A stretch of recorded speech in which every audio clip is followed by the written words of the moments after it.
স্বল্প মূল্যে পেট্রোপণ্য ভারতবর্ষে সকলে ধন্য।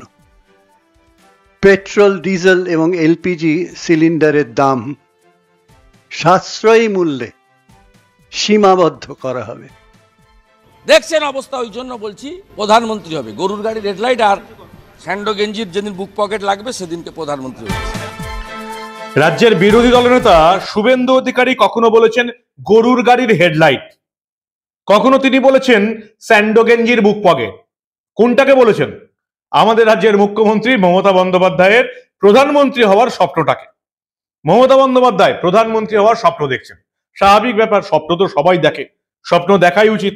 তৃণমূল কংগ্রেস এবং মমতা বন্দ্যোপাধ্যায় স্বপ্ন দেখছে যে 2024-এর ভোটে জিতে আইএনডিআই এর জোট ক্ষমতায় আসবে, তারাই প্রধানমন্ত্রী পদে লোক বসাবে এবং মমতা বন্দ্যোপাধ্যায় প্রধানমন্ত্রী হবেন। আর সেই স্বপ্ন দেখে আজকে লোকসভা নির্বাচন শুরুর ঠিক দুদিন আগে তৃণমূল কংগ্রেস নিজেদের ইস্তেহার ঘোষণা করে দিল।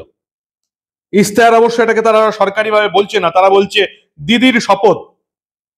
ওই যে বিজেপি বলেছে না মোদির গ্যারেন্টি, গ্যারেন্টি পুরি হোনে কি গ্যারেন্টি, তেমনি মমতা সেটার উল্টো বলেছেন, মমতার দল মোদির গ্যারেন্টির উল্টো দিদির শপথ। এবং তারা দিদির 10 দফা শপথের কথা আজকে ঘোষণা করে দিল যে দিদি যদি প্রধানমন্ত্রী হন তাহলে এই 10টা শর্ত পূরণ করতেই হবে। কি কি 10টা শর্ত পূরণ করতে চায় তৃণমূল কংগ্রেস যদি মমতা প্রধানমন্ত্রী হয়ে যান, দেখাবো, সবটা শোনাবো। আমি তো আপনাদের কথা দিয়েছি যে এই রাজ্যের, এই দেশের গুরুত্বপূর্ণ খবরের পাশাপাশি কিছু মজাদার ঘটনাও আপনাদের দেখাবো, যাতে আপনাদের এই যে দৈনন্দিন জীবন যুদ্ধের লড়াই তার মাঝে কিছুটা হলেও যাতে আপনাদের মুখে হাসি ফোটাতে পারে। এই গুরুত্বপূর্ণ এবং মজাদার প্রতিবেদন শেষ অবধি দেখুন। আমি মানব, দ্য নিউজ বাংলায় আপনাদের স্বাগত জানাচ্ছি। তৃণমূলের ইস্তেহার ঘোষণা করা হয়ে গেল, যদিও এটাকে অফিসিয়ালি ইস্তেহার বলা হচ্ছে না, বলা হচ্ছে দিদির শপথ। এবং দেখলাম আজকে তৃণমূল ভবন থেকে সাংবাদিক সম্মেলন করে মমতা বন্দ্যোপাধ্যায়ের অর্থনৈতিক উপদেষ্টা অমিত মিত্র এই 10টি যে দিদির যে শপথ, দিদির যে গ্যারেন্টি, মোদির গ্যারেন্টির পাল্টা দিদির যে গ্যারেন্টি, দিদির 10 শপথ ঘোষণা করে দিয়েছেন অমিত মিত্র। এবং এই 10টি শপথের মধ্যে আমি দেখলাম অনেক কিছু আছে। পেট্রোপণ্যের দাম কমিয়ে দেবো, তার চেয়ে বড় কথা হচ্ছে সিএএ যেটা আইন চালু হয়ে গেছে, সিটিজেনশিপ অ্যামেন্ডমেন্ট অ্যাক্ট, সেটা বিলুপ্ত করে দেবো, এনআরসি বন্ধ করে দেবো, গোটা ভারত জুড়ে ইউসিসি ইউনিফর্ম সিভিল কোড অর্থাৎ এক দেশ এক আইন চালু করতে দেব না।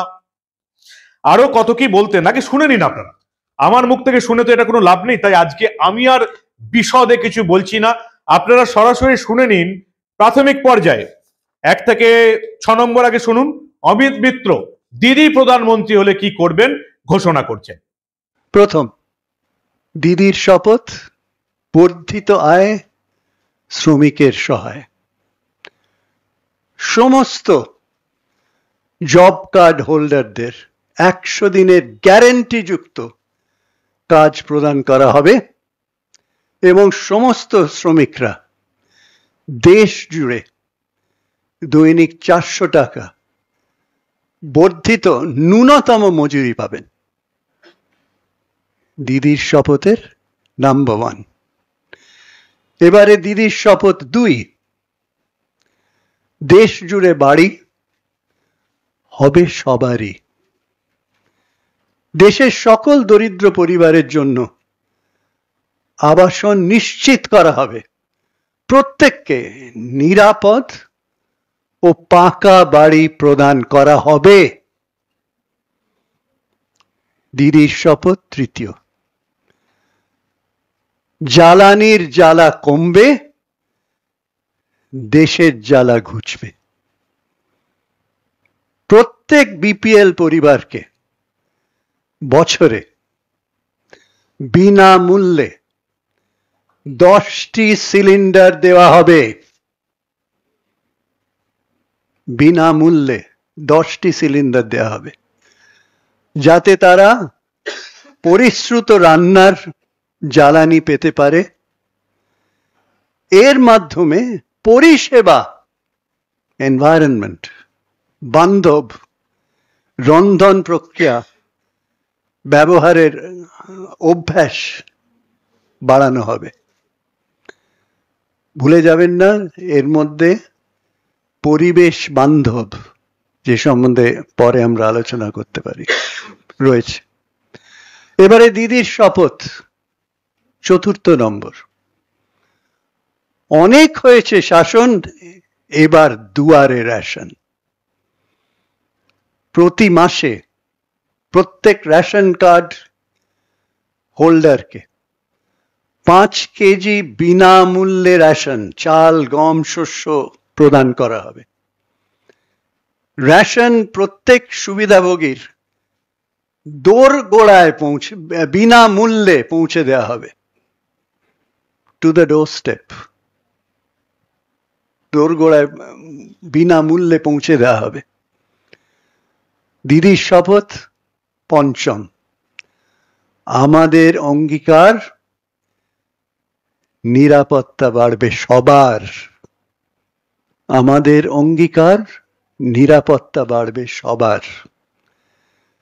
প্রান্তিক জনগোষ্ঠীর যুবকদের উন্নতির স্বার্থে অন্যান্য অনগ্রসর শ্রেণী, তপশিলি জাতি ও তপশিলি উপজাতিভুক্তদের জন্য উচ্চশিক্ষা বৃত্তি বাড়ানো হবে। উচ্চশিক্ষা বৃত্তি বাড়ানো হবে। ভারতের 60 বছরের বেশি বয়স্ক ব্যক্তিদের জন্য বিদ্যমান বার্ধক্য ভাতা বৃদ্ধি করে প্রতি মাসে 1000 টাকা বার্ষিক, যেটা বার্ষিক 12,000 টাকা করা হবে। দিদির শপথ, 6 নম্বর। বর্ধিত আয় নিশ্চিত, এবার ফুটবে হাসি অন্নদাতার। স্বামীনাথন কমিশনের সুপারিশ অনুসারে ভারতের কৃষকদের জন্য ন্যূনতম সহায়ক মূল্য প্রদানের আইনগত গ্যারান্টি দেয়া হবে, যা সমস্ত ফসলের উৎপাদনের গড় খরচের চেয়ে কমপক্ষে 50% বেশি ধার্য করা হবে। স্বামীনাথন কমিশনের এইটা ছিল মূলে। শুনলেন প্রথম 6টা, বর্ধিত আয়, শ্রমিকের সহায়, দেশ জুড়ে বাড়ি হবে সবারই। এই বাংলাতে ক্ষমতায় পেয়ে কারোরই বাড়ি হয়নি, তৃণমূল নেতাদের কাটমানি দিতে হয়েছে। জ্বালানির জ্বালা কমবে, দেশের জ্বালা ঘুচবে। পেট্রোপণ্যের উপর রাজ্য সরকার যে ট্যাক্স তা কমাননি মমতা বন্দ্যোপাধ্যায়, অন্যান্য রাজ্য সরকার কমিয়ে দিয়েছে। অনেক হয়েছে শাসন, এবার দুয়ারে রেশন। সন্দেশখালী মা বোনদের অত্যাচার যে কি পরিমাণে শাসকের আইন চলেছে আপনারা সবাই দেখে নিয়েছেন। আমাদের অঙ্গীকার নিরাপত্তা বাড়বে সবার, কারোর নিরাপত্তা বাড়েনি আমাদের রাজ্যে। শুধুমাত্র মমতা বন্দ্যোপাধ্যায়, অভিষেক বন্দ্যোপাধ্যায় আর তৃণমূল নেতাদের নিরাপত্তা বেড়েছে, গোটা বাংলার মানুষের কোনো নিরাপত্তা নেই, আপনারা দেখে নিয়েছেন। বর্ধিত আয় নিশ্চিত, ফুটবে হাসি অন্নদাতার। গরিবের খাবার চুরি করে নিয়েছে রাজ্যের খাদ্যমন্ত্রী জ্যোতিপ্রিয় মল্লিক। 10 বছর ধরে 10,000 কোটি টাকার খাবার চুরি করে নিয়েছে মমতা বন্দ্যোপাধ্যায়ের খাদ্যমন্ত্রী। 2021-এ জেতার পরেও যাকে বাধ্য হয়ে খাদ্যমন্ত্রী আর ভয়ে করতে পারেননি, জানতেন সিবিআই ইডি তাকে ধরবে, তাই তাকে বনে পাঠিয়ে দেওয়া হয়েছিল। যারা খাদ্য চুরি করে নেয় আমাদের রাজ্য থেকে, তারা নাকি দেশের মানুষকে খাদ্য যোগাবে। বাই চান্স যদি কোনো রকমে বাংলার মানুষ যে ধরনের ভুল করে চলেছে, দিদির সরকারকে 3 বার বসিয়ে রেখেছে, এরকম বাই চান্স যদি ভারতের বর্ষের মানুষ ভুল করে ফেলে, তাহলে কিভাবে গোটা ভারতটাকে লুটে নেবে এরা, তা এই পশ্চিমবঙ্গটাকে লোটা দেখে বোঝা যাচ্ছে। আরো ঘোষণা করেছে, এখানেই শেষ নয়, আরো আছে। অমিত মিত্র আর কি বললেন শুনুন ভালো করে।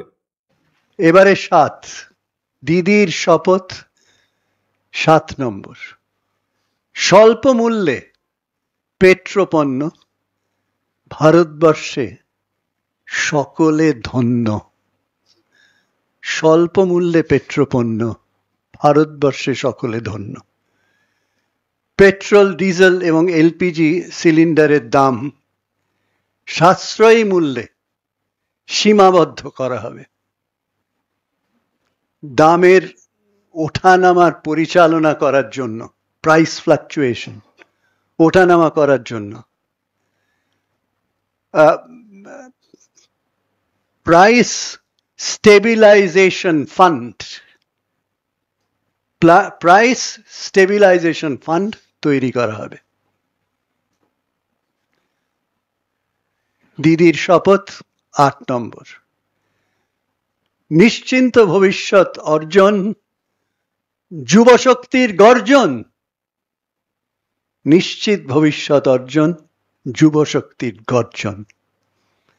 25 বছর পর্যন্ত সকল স্নাতক ও ডিপ্লোমা হোল্ডারকে তাদের দক্ষতা ও কর্মসংস্থান বাড়াতে 1 বছরের শিক্ষানবিশ প্রতিশিক্ষণ প্রদান করা হবে। শিক্ষানবিশ প্রতিশিক্ষণ প্রদান করা হবে। শিক্ষানবিশদের অর্থনৈতিকভাবে নিজেদের সহায়তা করার জন্য একটি মাসিক বৃত্তি প্রদান করা হবে। উচ্চশিক্ষা গ্রহণকারী শিক্ষার্থীদের 10 লাখ টাকা পর্যন্ত স্টুডেন্ট ক্রেডিট কার্ড প্রদান করা হবে। স্টুডেন্ট ক্রেডিট কার্ড 10 লক্ষ টাকা। এবারে দিদির শপথ 9 নম্বর, স্বচ্ছ আইন, স্বাধীন ভারত। ধোঁয়াশাযুক্ত সিটিজেন্স অ্যামেন্ডমেন্ট অ্যাক্ট সিএএ বিলুপ্ত করা হবে। সোজা কথা, বিলুপ্ত করা হবে। এবং national register of citizens NRC বন্ধ করা হবে। স্পষ্ট। ইউনিফর্ম সিভিল কোড ভারত জুড়ে প্রয়োগ করা হবে না। স্পষ্ট। এবারে দিদির শপথ 10 নম্বর, এগিয়ে বাংলা, এগোবে ভারত। বাংলার কন্যাশ্রী প্রকল্পের সঙ্গে সামঞ্জস্য রেখে 13 থেকে 18 বছর বয়সী মেয়েদের শিক্ষার জন্য বার্ষিক 1000 টাকা এবং এককালীন 25,000 টাকা অনুদান দেয়া হবে। বাংলা লক্ষ্মীর ভান্ডার প্রকল্পের সঙ্গে সামঞ্জস্য রেখে সমস্ত মহিলাকে মাসিক আর্থিক সহায়তা দেয়া হবে। আয়ুষ্মান ভারত স্বাস্থ্য বিমাটির বদলে একটি উন্নততর স্বাস্থ্য সাথী বীমা চালু করা হবে, যা 10 লক্ষ টাকার বীমার সুবিধা প্রদান করবে। যা 10 লক্ষ টাকার বীমার সুবিধা প্রদান করবে। এই হলো দিদির 10টি শপথ। অমিত মিত্র আর কি বললেন? নিশ্চিত ভবিষ্যৎ অর্জন, যুবশক্তির গর্জন। যুবশক্তিকে 20 টাকার চুল্লু ভাতাতে ডুবিয়ে রেখেছেন এই বাংলায়। কোনো চাকরি নেই। কি করছে যুবশক্তি? তৃণমূল নেতাদের পেছন পেছন ঘোরায় তাদের একমাত্র কাজ। আর তারা নাকি দেশের যুবশক্তিকে গর্জন শোনাবে, ভবিষ্যৎ অর্জন করতে দেবে। স্বচ্ছ আইন, স্বাধীন ভারত। এরা নাকি স্বচ্ছ আইন করবে। যারা পুলিশটাকে শিরদাঁড়া বেঁকিয়ে রেখে দিয়েছে, পুলিশ শুধুমাত্র তোলামূলের হয়ে কাজ করে, দলদাস কৃতদাস হয়ে কাজ করে, তারা নাকি গোটা ভারতবর্ষে স্বচ্ছ আইন নিয়ে আসবে। যাদের অত্যাচার করে বিরোধী দলের নেতা নেত্রী, সাংবাদিকদের ওপর, তারা নাকি এই দেশে স্বচ্ছ আইন আনবে। সত্যি কমেডির একটা লিমিট আছে, কিন্তু তৃণমূলের কমেডি হচ্ছে আনলিমিটেড। 10 নম্বর, এগিয়ে বাংলা, এগোবে ভারত। কন্যাশ্রী প্রকল্পের মতন ভারতবর্ষেও নাকি চালু করা হবে। একটা প্রশ্ন তো করাই হলো না। অমিত মিত্রকে একটা প্রশ্ন করতে হতো সাংবাদিকদের, যে মারবেন কত টাকা? পার্থ চট্টোপাধ্যায় যোগ্য শিক্ষকদের চাকরি মেরে দিয়েছে। হাঁটুর বয়সী বান্ধবী অর্পিতা মুখোপাধ্যায়ের বাড়ি থেকে দুটো ফ্ল্যাট থেকে 50 কোটি টাকা উঠতে দেখেছে এই রাজ্যের মানুষ। জ্যোতিপ্রিয় মল্লিককে জেলের হাওয়া খেতে দেখেছে। 10,000 কোটি টাকা রেশন দুর্নীতি করেছে। গরিবের ধান গম বিক্রি করে দিয়েছে। চাকরি চুরি, সরকারি চাকরি চুরি, শিক্ষকের চাকরি চুরি, গরিবের খাবার চুরি, কল পায়খানা আবাসন চুরি, গরিবের পায়খানা পর্যন্ত চুরি করে নিয়েছে, তিরপল চুরি। অমিত মিত্রকে এই প্রশ্নটা সাংবাদিকরা করলো না যে ইস্তেহারে এটা কোথায় লিখেছেন যে পশ্চিমবঙ্গে যেমন চুরি আমরা করে যাচ্ছি তেমনি দেশ জুড়ে আমরা চুরি করব একবার যদি আমাদের ক্ষমতায় নিয়ে আসেন। এটা তো ইস্তেহারে লেখা উচিত ছিল 11 নম্বর পয়েন্টে, দিদির 11 নম্বর শপথ, কতটা চুরি দুর্নীতি করতে পারবো আমরা, সেটা কিন্তু লেখা হয়নি। আমরা দেখতে পেলাম 10টা শপথ দিলেন মমতা বন্দ্যোপাধ্যায়, যদি তিনি দেশের প্রধানমন্ত্রী হন তাহলে দেশকে তিনি এই 10টি প্রতিশ্রুতি দিলেন। বিরোধী নেতা শুভেন্দু অধিকারী বারবার এই নিয়ে কি বলেছেন আরো একবার ভালো করে শুনে নিন আপনারা। দেখছেন অবস্থা, ওই জন্য বলছি প্রধানমন্ত্রী হবে। গরুর গাড়ি রেড লাইট আর স্যান্ডো গেঞ্জির যেদিন বুক পকেট লাগবে সেদিনকে প্রধানমন্ত্রী হবে। এখন মনে হচ্ছে শুভেন্দু অধিকারী ঠিকই বলেছিলেন, গরুর গাড়ির হেডলাইট, স্যান্ডো গেঞ্জির বুক পকেট। দিদি প্রধানমন্ত্রী হবেনও না। আর প্রধানমন্ত্রী যদি ওই যে বললাম, যদি কোনো রকমের অঘটন ঘটে, বাই চান্স INDI এর জোট ক্ষমতায় আসে এবং তারা দিদিকে প্রধানমন্ত্রী করে, তাহলে ভারতবর্ষের মানুষ বুঝতে পারবে যে এই পশ্চিমবঙ্গের মানুষ এখন কি অবস্থায় আছে। আমরাও সেটা বলতে চাই, দেখ তোরা এবার তোরাও ভোগ, আমরা কেন একা ভুগবো। কি বলেন আপনারা? সবটাই তো দেখলেন, দিদির 10টা শপথ শুনলেন দিদির অর্থনৈতিক উপদেষ্টা অমিত মিত্রের মুখে। ভাবুন একবার। আপনাদের মূল্যবান এবং গুরুত্বপূর্ণ মতামত জানান দা নিউজ বাংলার কমেন্ট সেকশনে। আর দেখতে থাকুন দা নিউজ বাংলা। আমরা লোকসভা ভোটের পাশাপাশি এই ধরনের গুরুত্বপূর্ণ এবং কমেডির খবর চেপে রাখতে দেব না।